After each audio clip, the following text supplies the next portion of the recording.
Good morning and welcome to Business Daily right here on Trust Television. I am Yusuf Akogo.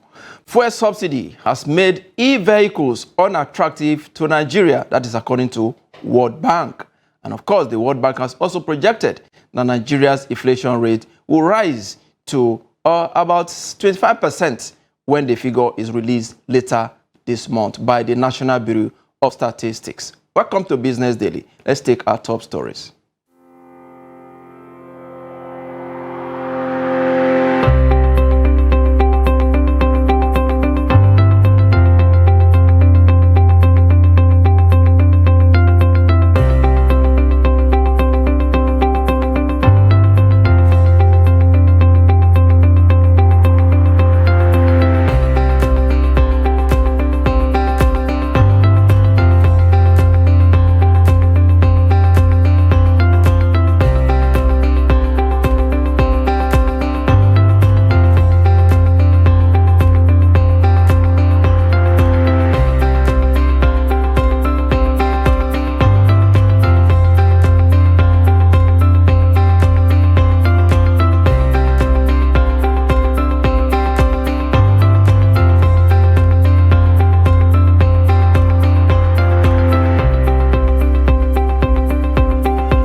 Glad to have you back. Now let's look at the data from the Nigerian Stock Exchange. The market, the last trading session was on Friday, 30th of June, and of course today is June 3. The market, of course, trading session has begun on the floor of the Nigerian Stock Exchange. Now let's look at the data from Friday. Indeed, the market closed positive 1.43%. It closed the all-share index there way above 60,000 psychological points there, 60,968. That was how it ended half year for the 2023. Of course, the market cap there also strong there, 33.2 trillion naira, and of course the volume of equities that exchange hands among investors there, 998.08 0 million volume of shares, valued at 15.956 billion naira in the deals of over 10,000 naira. It's 10,508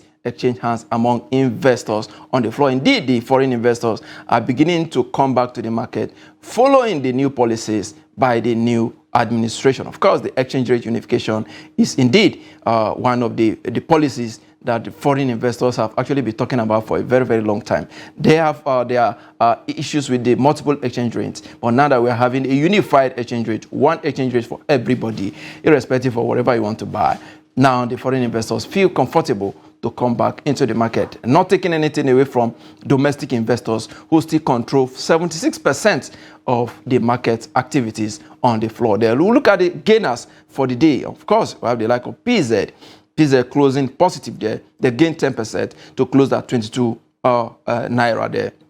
That's the share of PZ. PZ is in the industrial sector. They are into pharmaceutical, rather cosmetics production. Of course, we have Entana in the oil and gas sector, gaining 9.95% to close positive there at 21 naira. Of course, the share appreciated there by 9.95%. Of course, 21 naira per shares at a stand. Len Africa also gaining 9.93% to close in the positive territory as well on the gainers table. 3 naira 21 kobo. The shares closed on Friday. Of course, it has opened this morning.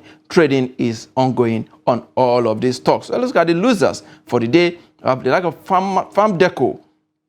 Farm Deco lost 10% rather, the shares to the price there, 1 naira 80 kobo. Cornerstone Insurance also lost 9.09% to close at 1.1. To close at 1 naira 10 kobo per share. Of course, Universal Insurance also closing downward there, 8.70% to close negative there. The share price way down there, 21 kobo as it stands. Of course, let's look at the top traded equities for the day. Of course, the top traded equities for the day, all of them in the banking sector.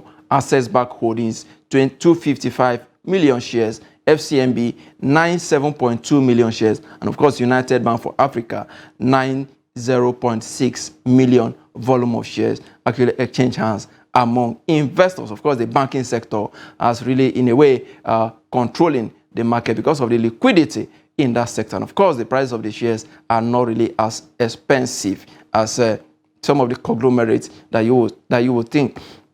Quickly, we'll look at the sectors, the performance across sectors. Of course, the NGS banking closing strong there, 1.69%. Of course, when you see the performance of all the banking sector, Access Bank, FCMB, and of course UBA, all on the topping the activity chart on the day, you see the NGS banking there, strong there, 1.69%. While of course the industrial sector is still down, still waiting for policy pronouncement from the new government. So that sector, there's no much activities in that sector. What we have so far is a profit taking across counter in that segment of the market. Score 0.54 the index, the sector closed last week Friday. Because the NGS consumer goods, another strong sector there, closing 0.58% on the day. Of course, the oil and gas, of course, 7.78%. Of course, but largely driven by the performance of internal oil on Friday. Of course, NGS insurance also closing strong there,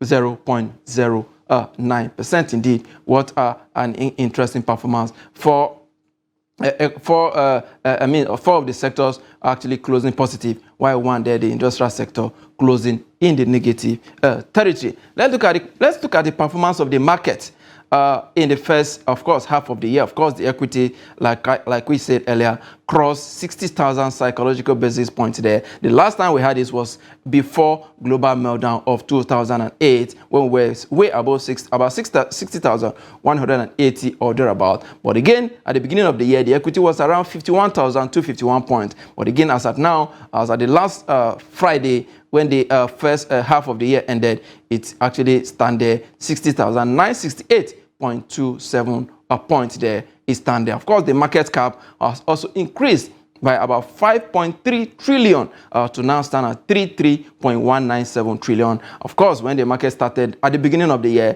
it started with 27.91 trillion naira there. But again, a huge gain there of about 5.3 trillion naira has pushed the equities way above 30 trillion, 33.197 trillion. Of course, the year-to-date gain of 18.9%. Interesting performance, you say, for the equities in the half year 2023. Of course, we expect more as the market continue today. Of course, we look at the performance in the rest of Africa.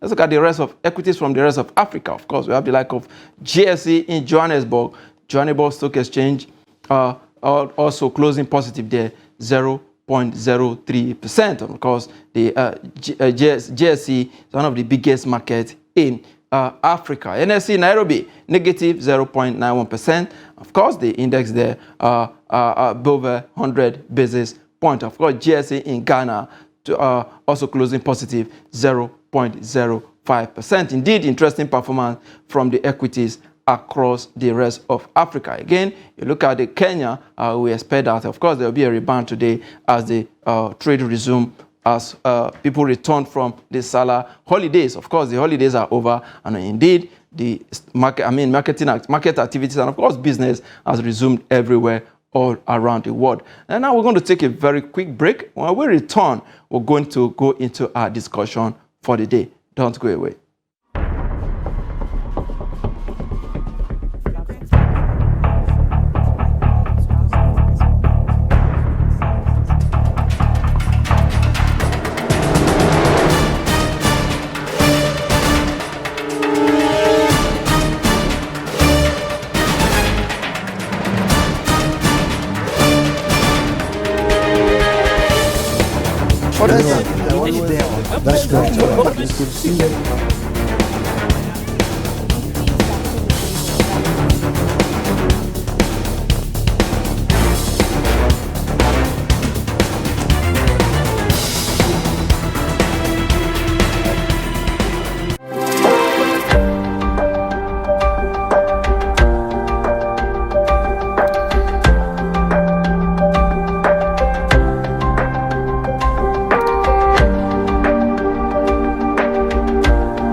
Glad to have you back. It's still Business Daily right here on Trust Television. Now we go straight into our discussion. And indeed, we are looking at the issue of subsidy and the alternatives that is available for Nigerians. Of course, if you've been following the program, the World Bank has indeed said that e-vehicles is becoming unattractive to Nigerians, apparently due to the high cost of that. So we'll look at that on the show today. And I have joining me right here in the studio, Kingsley is a co-founder and of course CEO, Nairazi. Glad to have you on Business Daily.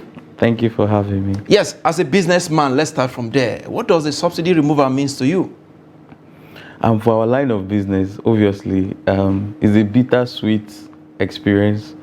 Bitter in the fact that the cost of energy goes up. And for example, if you work with a 40-seater bus, you still have 40-seater bus, but you're now spending extra to fuel the vehicle. So the cost of energy is the number one. And the number two is, obviously, you would want to translate that price to the end consumer because you are out to make a profit. Absolutely. So when you translate that price, obviously, you see customers grumble about the high cost of transportation. So it's just a bittersweet experience. That's how I would describe it. So, indeed. So what would you have to say concerning the statement from the World Bank that the e-vehicles is becoming unattractive because of subsidy removal? That is the online of business as well. Yeah, sure. Like an electric vehicle? Electronic vehicles. Yeah, electric vehicle at the moment, obviously the high cost of making that purchase the first time, because it's I think the World Bank is actually looking at some of the vehicles that you have to book on your phone. And okay, you mean like the ride share, exactly. The ride e-hailing? Absolutely. Yeah, of course, e-hailing apps, because of that line of business, like I said, the price of booking a seat on any of these vehicles goes up. So when you raise the prices, obviously it becomes unattractive to the end consumer to make payments for it. So obviously, like I said, it's the price. The price is the issue. Cost of energy goes up. The cost of transportation goes up. And, the purchasing parity of the population is still the same. So it goes down. So when you have all this mixture of experience, you have a very unattractive e-hailing market. Yes. No, indeed. Now there is a general consensus that subsidy is a scam, that it has to go, but that it benefits just a few, as we're told. But let's look at it holistically now. Do you really think Nigerians, because when subsidy was removed, as at the time we were enjoying subsidy, the cost of petrol was less than 200 naira. Yeah, sure. Now it's over 500 naira, and it's even projected to go further. Now, do you think indeed subsidy benefit a few? Anyway, I'm not an NPC. They are in the best position to know whether it's a scam or not. But obviously, what you need to know is subsidy benefits a few players in the industry. That's obvious to everybody, and whether it's a scam or not, I think is left for the appropriate authorities to investigate who actually received the payment for these subsidies that are making unwarranted expressions that you don't have anything to back it up. So I feel there is a room for further investigation to know who received the subsidy payments and all the modalities. Yeah. I also understand that you are actually trying to make some interventions in the sector as well. Can you tell us more about it? Okay, Nairazi, to talk more about our business, we're a mobility platform. We sell mobility as a service. So you have ride-share business. You can book taxis on our app. Then we also have the mass transit business, where you have buses that can take high capacity, lot of passengers, up to like 70 to 100 from point A to point B. And our operation is domiciled here in FCT. And we also have technical solutions that we offer state government, federal government, to make mass transit more accessible, more profitable. Because we've seen the issue of government making investment in the public transport industry, and at the end, you buy 1,000 buses or 100 buses, after like 2 months, you start seeing 50s working. After another 1 year, it's only two that is working. So we believe that there are a lot of factors that play into these failures that we've experienced. So we came up with a solution about, helping you collect your fares.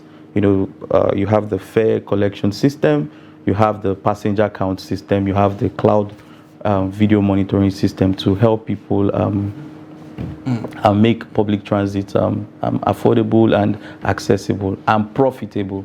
Okay, as a businessman now, what would you advise the federal government to do? Like you rightly pointed out, government is finding it difficult to manage businesses. So what would you advise the government to do in this regard? Because if you look at over there, I could record the Aerofly's buses, and of course, if you go to Lagos and so many of those big buses, but at the end of the day, the management of some of these buses ended up not really performing optimally. So what would you advise the government to do in this regard? Engage some private sectors?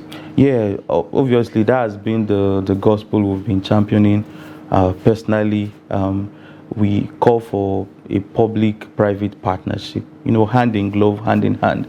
Government can come in with the buses, but find a way to outsource the different strata of management of a public transit system. If you go to advanced societies, the fare collection is already a lot of tax, making sure that there's no fare leakages, driver management, routing system, and also find a way to leverage technology to make most of these aspects very efficient. So I feel like if you have that collaboration between the government and the private sector, you will see a lot of improvement and success in this kind of industry. Now, interesting. Let's still revisit the World Bank reports. Yeah. Now, they are actually saying that Nigerians can no longer afford to use some of the e-ride like we used to. You can be in your house and of course order a ride, and of course it takes you to wherever you are going to. Now that is gradually changing. People are actually looking at the cheaper way to move around. Yeah. Now,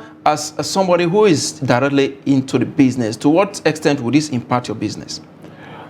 Obviously, like I said, it's not been a very great experience because the cost of energy, you have to still make it back. That's why we are also looking at the way that government can step in terms of giving palliative through programs that are, you have key performance indices. For example, the number of rides that is booked on our platform, you can pay operators to keep their price at a certain level, just like the way London bus service operates, is 30% subsidized. So if you make like, weekly you spend £100, just know that the government actually paid £30 behind the scenes to keep the price at that level.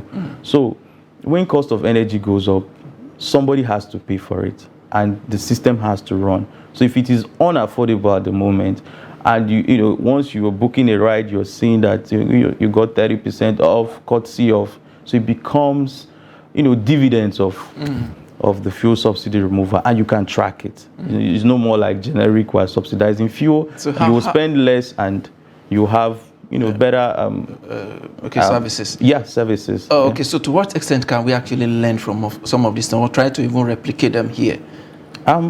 You have players. For example, our company Unattractive, we've been in this space, and we've been engaging state government and federal government, and I know a couple of our engagements has been fruitful and is work in progress. And I'm sure that the current National Executive Council, they're also working out, palliative programs. And I know there's light at the end of the tunnel. That's what I'm sure. Now, what advice will you have for some of your riders?